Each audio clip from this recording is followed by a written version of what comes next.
Welcome to another episode of A Gift from Adversity. My name is Juri. Thank you so much for tuning in. Today we're recording episode 158. Before I introduce my guest, I want to introduce my book, which is the same title as this podcast. It is called A Gift from Adversity from Juri Love, Jurilove. After I published this book, I got a lot of messages from all over the world, and I felt very compelled to start this podcast that people can share their stories of adversities, but also about the tools that they use to overcome and a gift that came from it. So let's invite today's guest. I just recently interviewed his story, so let's invite him. Hi, Shawn. Thank you so much for tuning in. Thanks for having me.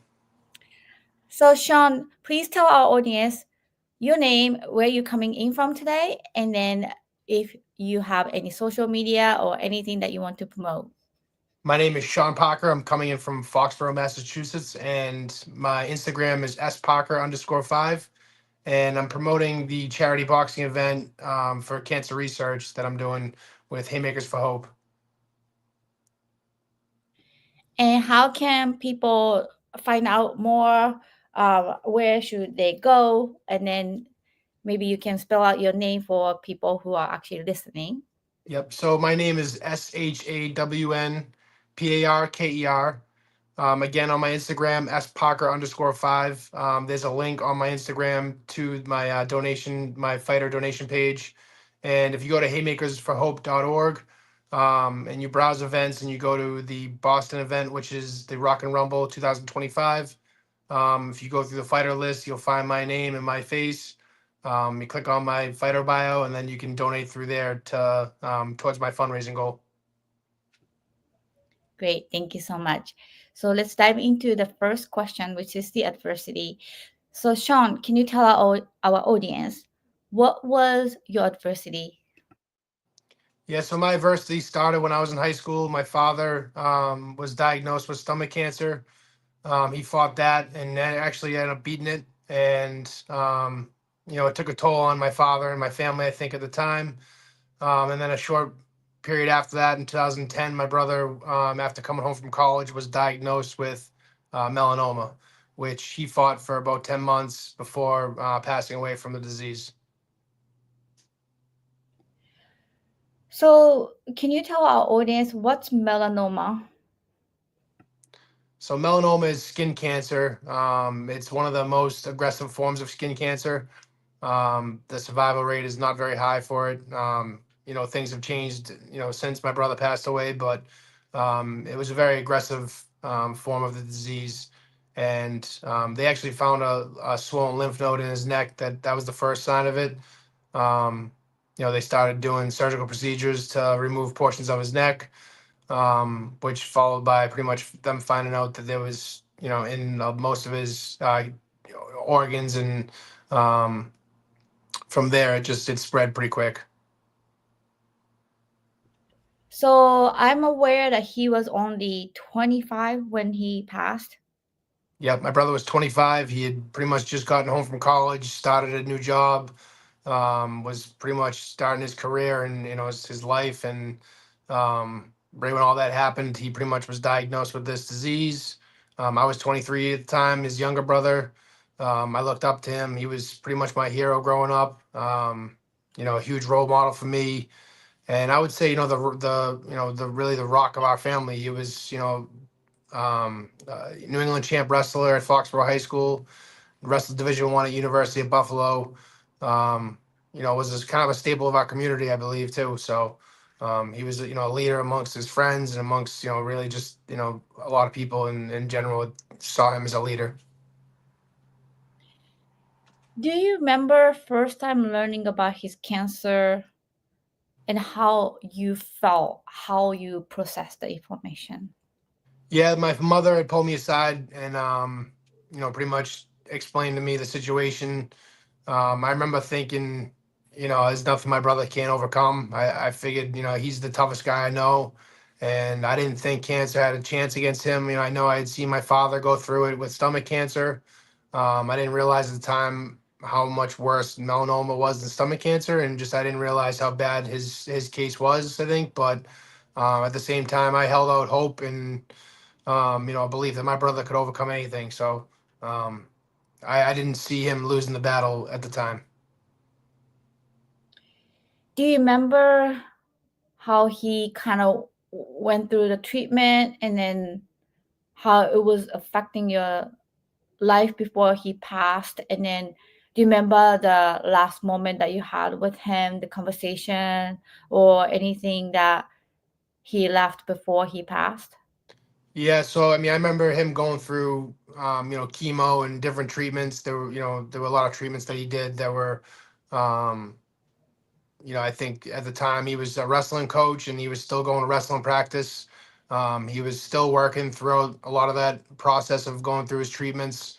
And I remember having to drive him to treatments and, wait for him. And I just remember how tough he was about, continuing to live his life, even though he was going through this process.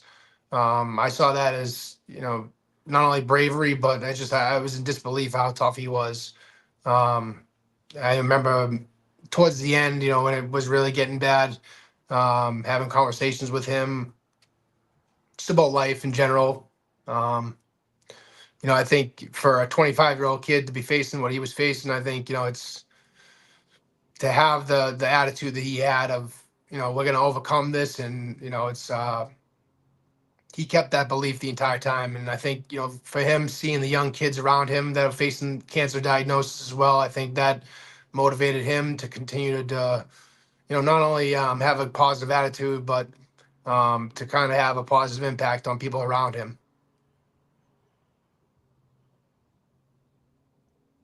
And what was it like the last moment? Did he pass at home or at the hospital?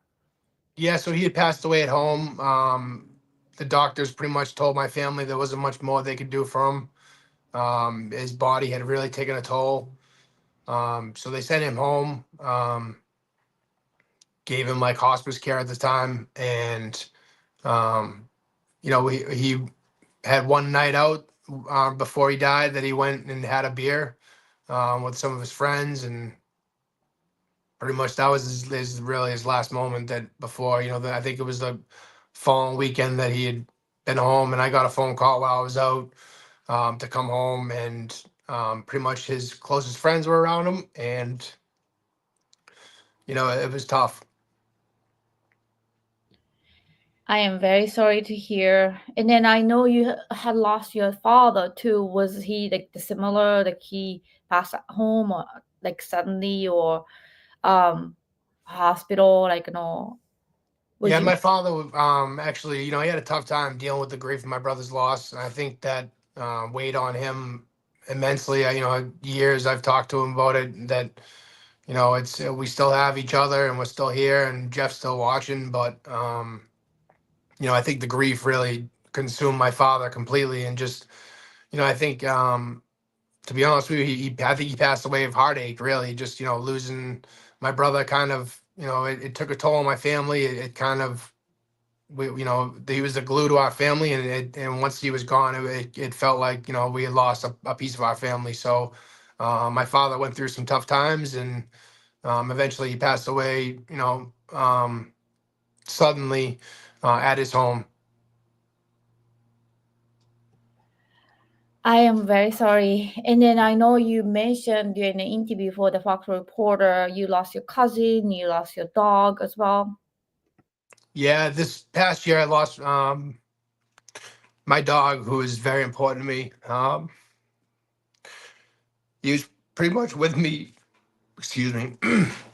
He was pretty much with me from after my brother died. I had gotten him, um, and so I had him for a long time. And he was for me. It was like having a brother. Excuse me. Um, it was tough to deal with, and for a long time I think I didn't handle the grief well. Um, in this past year, my cousin passed away pretty suddenly, which was another. told that it was, kind of brought up old feelings of the grief, and um, it kind of felt like I was circling back and getting in, feeling like I was stuck again.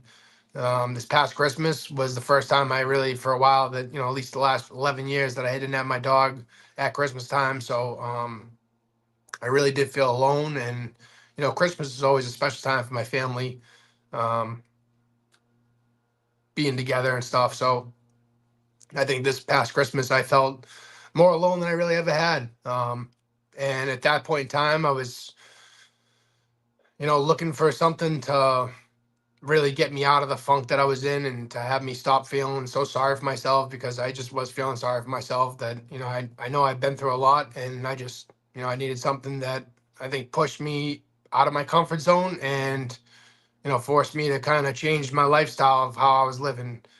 And, I kind of thought about what I can do to push myself in that. And that's kind of where all this boxing charity event came along. Yeah, Sean. So we're gonna save that portion of how you overcame, what are the tools that you use to overcome. But I just want to dive into a little bit of grief part of it, and especially somebody that close and you're young, and then how it affected in your 20s. You were 23 years old, and then this podcast really is to share a real story, life story of the challenges that we can all share and learn from each other.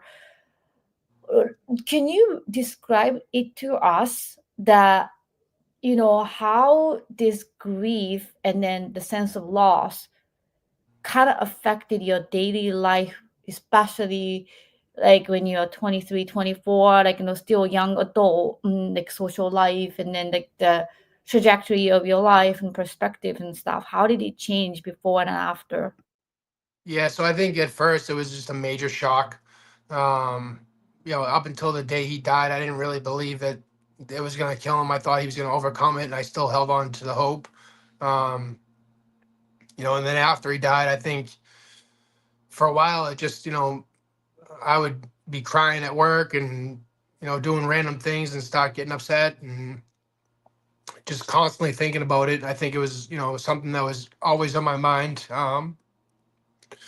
And learning to deal with that alone, I think, was for sure a struggle. It was just, learning to how to deal with being constantly in a state of almost being emotional about things. And I kind of stopped enjoying the things that I enjoyed as much. It was really, I looked at things a lot differently. I looked at the relationships I had in my life. um, I questioned a lot of things. I questioned, who was my real friend, and, who, just questioned everything really. Um, it took a toll on not only my mental, but also my physical. I think I felt it physically. I had trouble waking up some days, and trouble getting out of bed. And, I think there's, a healthy way to deal with things, and then an unhealthy way to deal with things. And I think I borderlined on both sides. It was, sometimes I felt like I wasn't doing the best things to handle it, and sometimes I found ways to um, cope with it. But it felt like carrying around a weight, a weighted backpack at all times. And it's just, sometimes I look for ways to take the backpack off, and feel like I wasn't holding the weight so much. And then some days it was like I felt like I want to put more weight on, because I felt like it was, it would help my family, or um, even help myself, just because I know my brother was someone that believed in me to push myself, and would always push me. And so I think having a brother like that, it meant a lot to, I'm the type of person, I believe that they're still out there. There's still a piece of my brother left that I'm gonna see someday. And I think he's still watching down on me. And so I do believe that, like, I wanted to do my best for him, and um have him be proud of me. Oh, thank you so much for sharing this story. I know it's tough. And then, it's one thing about losing a human being, but also losing your pet. People don't talk about it much, but my first husband and I had a French bulldog, and then after I got divorced, I didn't really have that much of interaction. But my first husband told me when her name was Soba, like a noodle, and then when Soba passed, he said he cried more than he lost his like grandparents, like when Soba, well, actually he had to put her to sleep because she had a cancer, and then they had to amputate his her leg. So um he said he cried so much in a way that I feel like sometimes pet has different effect um on human, like they are loyal, they're like unconditional. And then you mentioned that, like, after your brother passed, that your dog Tyson was very close friend of yours. So, and then ironically, like the way that he passed was maybe re-traumatizing. Can you tell your audience about maybe some of the relationship that you had with your um, dog? Yep. So my dog Tyson, he was a Rottweiler. He was a big dog with a golden heart. Um, Very friendly, and I spent a lot of time with him, just me and him alone. From the moment I had him, he was always with me. Um, he was a cuddler. He loved to hug, and they ended up finding a cancerous tumor in his leg, which at the time I brought him in for a test, and they pretty much told me that it'd be best to not wake him up again and to put him down at that point, which I think was really tough to deal with. I kind of promised him I'd bring him home and we'd do it at home if we had to. Um, and I think that I could agree with your ex-husband there. I definitely cried a lot over that, and I think it was. Um, it felt like a piece of me had been taken. And same way my brother had passed away, I felt the same way that I lost a piece of me. And it was really tough to deal with. Just having not having him around. I think we slept together most of the time. He sometimes he would jump off and want to lay on the floor, but for the most part, we slept together. We like I said, we did almost everything together, and having him in my life was a huge blessing, but also, losing him, I think, it did bring back some of those feelings of losing my father and losing my brother, which I think with the time when I lost my father, I didn't feel it as much. It was more of like, remain strong and, um, put on a face that I wasn't, dealing with it as much. But with my dog, it was, there was no big funeral to put a face on for. It was more or less just me dealing with it. And, um, I felt the grief of it for sure.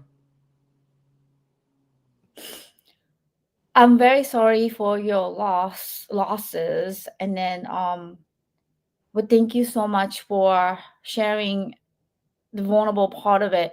One more question that I have for you. So a lot of times men, I think, would have, correct me if I'm wrong, a little bit harder time sharing your most vulnerable like emotion because you are, especially like a white man, you are like kind of like expect to be perfect, expect to be doing well, and then no challenges whatsoever. And especially boys, like sometimes, like I feel like from the interview that I conducted from the podcast as well, that the stigma that, oh, you shouldn't cry, or like you're like a girly, or like you're kind of like weak, or um you shouldn't break or something. But then I feel like that's the gender equality that we are talking about, that the pressure wise to be emotional and to be okay to be um crying in public or something, you know what I mean? It's just like, Mhm. I don't know if you had that kind of pressure of Oh, keep. my brother, when we grew up, it was, we wrestled and fought a lot, and we probably had a tough relationship growing up, but it's a lot of times it would be me on the the not so upper hand. And if I cried, it was it being the beat up. The fight got worse, and it would be now I'm getting beat up because I'm fighting type thing. It was I grew up in a family that we weren't expected to cry about things. And even when my father first got diagnosed with cancer in 2004 with stomach cancer, it was the thought was, let's all be quiet about this and not tell anybody. Let's not talk about it. um remain strong as a family, but not put it out there because for a lot of reasons. But I think that we were expected to kind of tough it out. It's that's definitely the mindset that I've come from, and I continue to carry that. I think that it is tough to be emotional about things. It's tough to talk about. Um, but I think it does help to talk about these things. I think it does help to not only talk to people that you trust and people you're friends with and things like that, but also strangers. It's for me, it's becoming therapeutic to share my story, to hope that I help somebody, going through a similar thing where they've lost a lot of family members or even a pet. And just knowing that that there is light at the end of the tunnel, that there is um, ways to deal with it and to deal with the grief and to cope with it. That there's a lot of opportunities out there. And I think sometimes God presents us with different adversity and things to overcome, different pressure. I think it's it really is a privilege to overcome those things. And it's something that I'm really finding new purpose in my life with. Well, thank you so much. And then also, I want to segue into different question, which is the second question that which I really like about. Um, so a lot of people go through these adversities, and then I have over 150 episodes that my favorite part of this podcast is that people had shared some really tangible tools that they use to overcome. That's not like, hey, um watch this, or like, no, go see a therapist and stuff. So Shawn, I know you are taking on a huge challenge, including that, like, what are the best tool that you had used to overcome this grief and the losses, that you can share with our audience? Well, I would say for me, the best tools is really, challenge yourself physically, mentally, and in every way you can. I think that is, a tool that you can use, that if you're pushing yourself extremely hard, I think the adversity or the grief that you're dealing with or the things you're overcoming, don't become smaller, but they become, almost like obstacles like anything else. And when you're overcoming things physically, I think your mental seems to follow. And that's something that I feel like I've learned through this process of getting ready for the fight is, the harder I push myself, the more my mind seems to be at ease with things.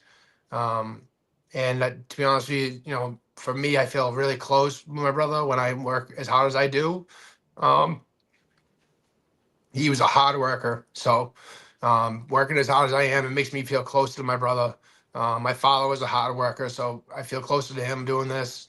Um, and those are ways that I, not only can honor them, but I think helping myself to deal with the adversity is something that these challenges has really helped me to do. So explain our audience what is exactly this challenge. It's a boxing match. It's gonna be at a huge venue.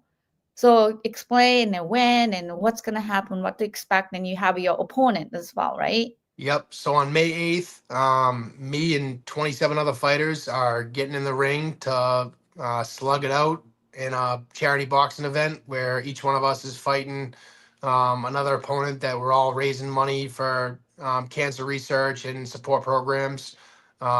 It's a continuation of my brother's charity, which we started after his passing. And so it gives me an opportunity to not only continue to work towards that mission, but also, find my challenge, that and find my why, that it pushes me. So what it is, it's a boxing charity event. I'll be getting in the ring and fighting a guy for 3 rounds, 2-minute rounds each. Um, and at the end of the day, it really is about raising money for against cancer and helping to knock out cancer. And I think we all are really doing something special by doing this.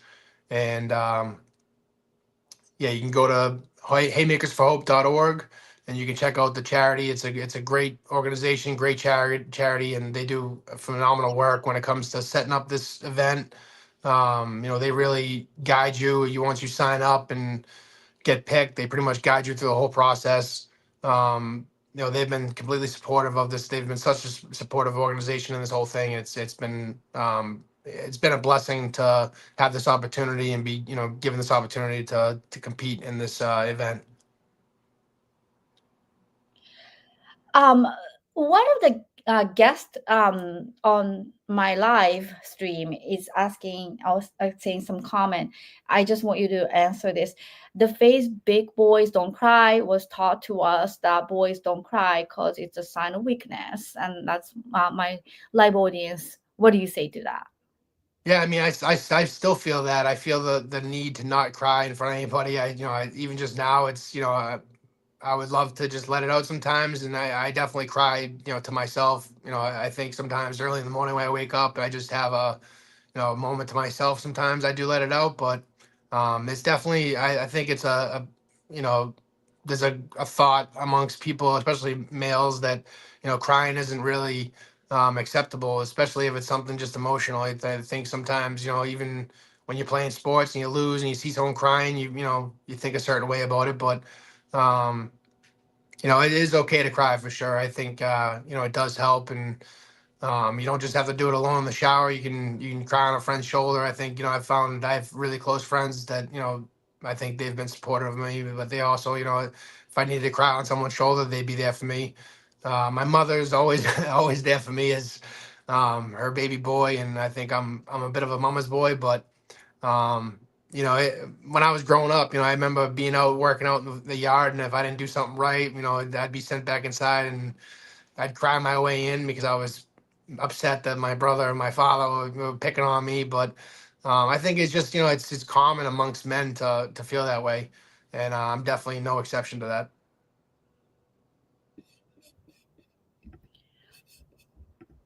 Well, thank you so much for sharing that. And then I know that you lost like 40 pounds or something, Yep, I'm like down 50 pounds 50 as pounds. of this morning. Please Yeah, tell me. I've been floating around 45, 50 pounds down. Um, I lost it. I lost the first 40 pounds in the first couple months, and then I hovered around, 40 pounds down. And then once I found out the fighting weight that I'm fighting at, which is 235, I lost the other 10 pounds. And so I've lost 50 pounds. I started at 285 when I signed up, and I've been taking this very seriously. I think at first I started by doing some fasting and just to get my eating habits under control. And from there, I really was strict with my diet, high protein.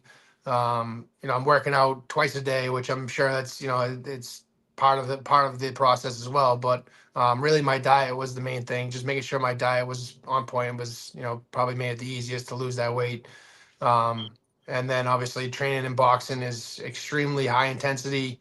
And that's something I've looked into, high intensity interval training, and really pushing yourself hard, not just being there and showing up and going through the motions, but really pushing it is something that I think has helped me cut that weight pretty quick. Yeah, one of the guests said, "Good for him. We all need to release it and not hold it in." Great job on the weight loss. Thank you. So I know you mentioned about your coach. Tell me about your coach, Paul, right? And then Yep. Paul Locke. Yep. Well, does he know your history about grief, and did you share it with him? And was he supportive? He shared it with your coach, because I assume that you and Paul kind of became close through Yep. this training process. I've been very lucky with Paul. He basically, I think, came out of retirement to train me again. A friend of mine that did this event about 7 years ago had been trained by Paul. And so when I talked to my friend about signing up for this event, he basically was, completely supportive, like pushed me to do it. And he also said, you're gonna be training with the same guy I train with. I think he'd be great for you. Um, from the moment I met Paul, he's a very special guy. I think he does this not so much, for the money. I think he does it for, why he does it, which is like to help people like me. Um, not only overcome things, but to reach the goals that that we want. So, from the moment I met Paul, we kind of had a discussion about where I was at in life, and talked to him about some of the things I was dealing with, and kind of told him my story. And I think, from that moment on, we've pretty much been, building our relationship and been as close as you can get with a coach. I think for me, he's almost like a father figure for me right now, and that's what a lot of my coaches throughout my life have been that for me. Um, I think, Paul has played a huge role in me helping to overcome my grief, and kind of from where I was at to where I'm at now. I'm very thankful to have a coach like Paul in my corner. He believes in me, which I can feel that. And he knows I show up every day ready to work. And I'm 100% dedicated, which I know he knows that as well. And I think the North Attleboro Elite Boxing is very lucky to have a coach like that, who's um, not only just in his guy's corner and coaching him, but also letting him know that he believes in him.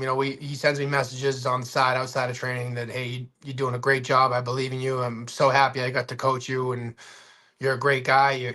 We both kind of see eye to eye on a lot of things, which is it helps. But having someone to reaffirm you and to kind of just give you that little bit of a confidence boost is a huge thing. He's been a blessing. And how much you're trying to raise through this charity event? So I'm trying to raise $50,000. I'm at about 25,000 almost right now. So I'm getting close to that, and my local community has been very supportive. You, of course, have been very supportive, put me in the Foxborough Reporter and stuff, and it's amazing to see. And I think not just Foxborough, but I mean Foxborough really is a very supportive community of things like this. With my brother's charity, they came out and supported us and supported my family. They hear a story like this, and I think people in Foxborough love to be a part of that, and not just Foxborough, but also my college community, my brother's wrestling community, from around here all the way up to the University of Buffalo. Um, they've all been supportive of this, and I'd love to just thank all of them. I'm gonna, obviously thank them individually, but just now in general, I just like to thank everybody for being so supportive. It's been huge.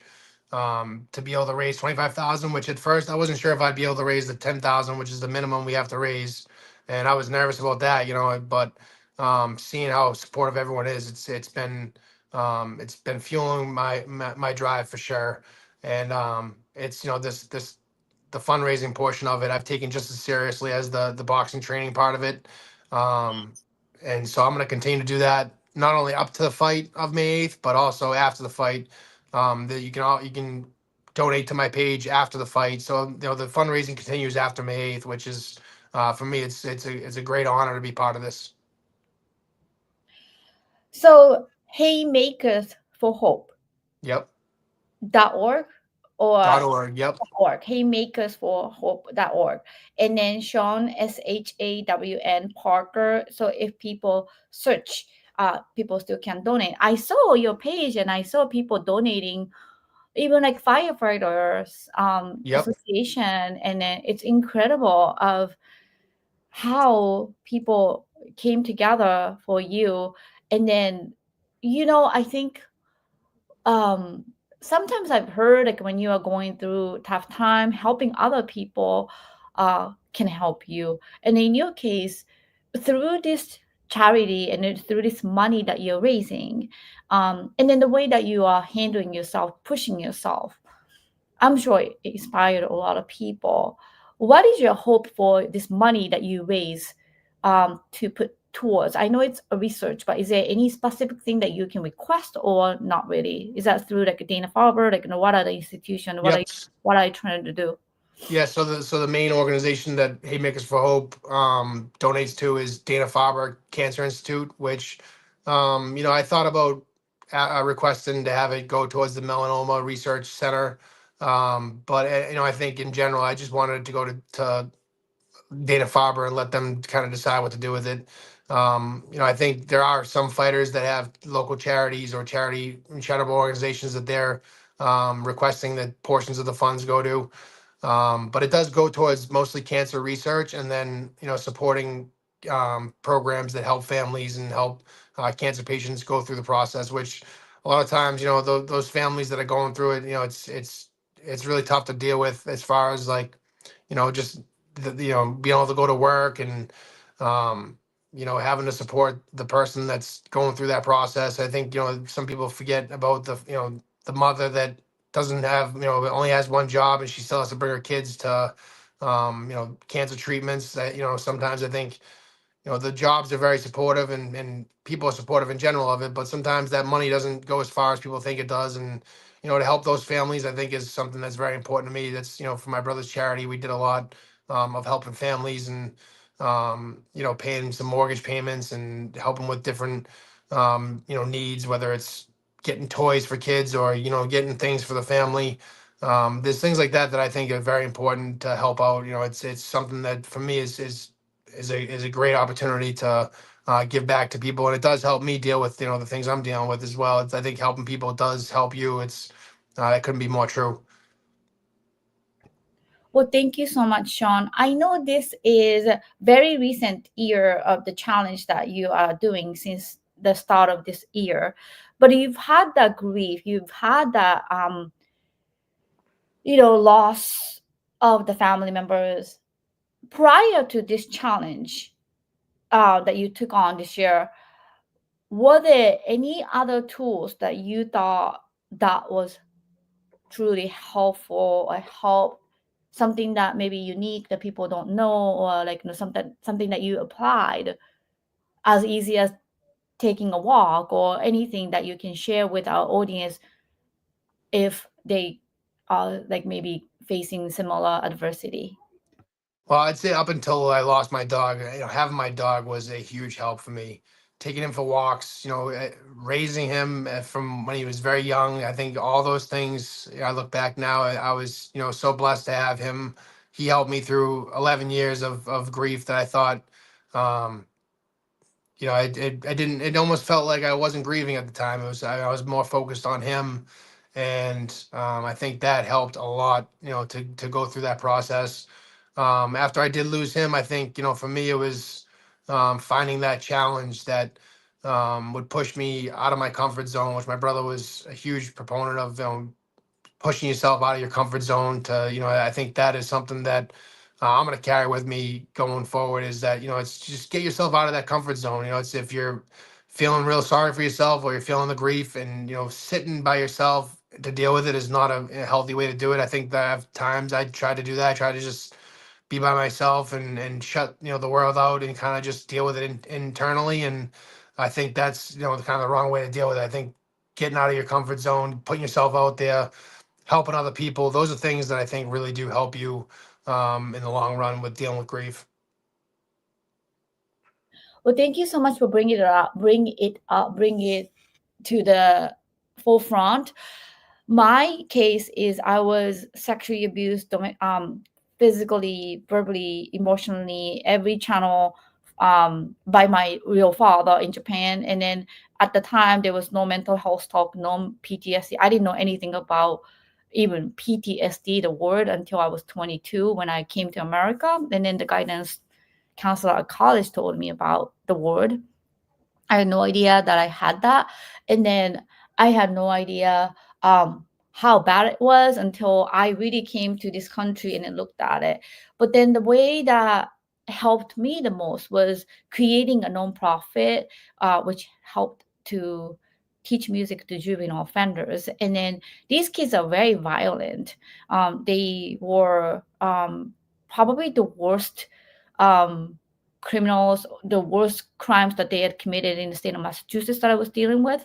And then, seeing them through the life challenges that they have to overcome or face at such a young age, I think really helped me to um put myself out there, like you, getting out of comfort zone and then helping other people from point this point to another point, like, and elevate their lives. And then now, right now, I am actually a score mentor. A score is score.org is really established organization to help entrepreneurs elevate their businesses. We helped about that organization helped about 11 million people since 1964, and I'm so proud to be a part of it, helping other people start a nonprofit or businesses. And I feel like sometimes your adversities and your challenges that you have raw emotions that you can relate to, if you see somebody on the street or like somewhere that is like maybe crying, I'm sure you're a type of person that goes out, hey, are you okay, like how are you doing, how are you feeling, like how can I help you. You are that kind of person. I think that um and especially this challenge that you are sharing the story and you are being vulnerable as a man, and then it's okay to cry, it's okay to go through it, because I've seen some of the cases where especially like white successful men, or maybe you know going viral to very negative ways, and then going through the addictions and then different things, and it's very hard sometimes to have the stereotype as well, but also interestingly that you say helping other people had inspired you more. So right now today, Shawn, how are you feeling doing this like extreme challenge that really not so many people take on, boxing, try to raise 50K? How are you feeling? Yeah, so I really do feel amazing. I feel like, I'm serving my purpose and following, what I believe is, God's purpose for me. And I think, the meaning to life is very important to me. It's something that I think from losing my brother, it's been since then I've really searched for more meaning, deeper meaning to life. And I think helping people really is something that I'm meant for. It's even when I was coaching, at one time I was coaching Little League baseball, I was coaching football, and I think those are some of my happiest times, doing that and helping young kids. And I think that's something that after this fight is definitely something I'll continue to search for and look for my next purpose and look to build on this. I think I saw somewhere it was called the misogi, which is a Japanese term for finding a challenge that once a year makes the other 364 days feel easy. And it's something that I think sparked some interest in me to like let's find my misogi. Let's find my challenge that makes the other 364 days feel easy. So at this point, I plan to continue to find new challenges and to push myself extremely hard, but also to continue to help people. I think that's something, I might get back into coaching. This boxing thing might turn into, me training some people, and who knows, maybe I'll help the next person that does Haymakers for Hope from my area. Hopefully I inspire somebody to take on this challenge and continue to fight for cancer research and for families that are dealing with this diagnosis and things like that. I think that I could see myself helping somebody in the future do that as well. So just I think yeah, you kind of hit the nail on the head. If I saw somebody crying, I would stop and say, "You okay? Is everything okay?" I think even when I have friends that are dealing with things, I try to reach out to them and let them know I believe in them, and I think that's important to to follow that purpose because. Um, I think mental health is a huge issue in not only this country but in the world. I think people struggle with mental health, and I think it's something that's overlooked a little bit as far as everyone sees himself in the mirror and wants they have physically have look better, but sometimes I think the mental part of it is something that's a little overlooked. Well, thank you so much for sharing your time with us, Shawn. It's very important for me to hold this safe space that we can all talk about these challenges unapologetically, and sharing the tools like yourself that can probably inspire other people dealing with these things. Now, last question that I have is a gift that came from the adversity. So, what would you say a gift that came from your adversity? I'd say that a gift is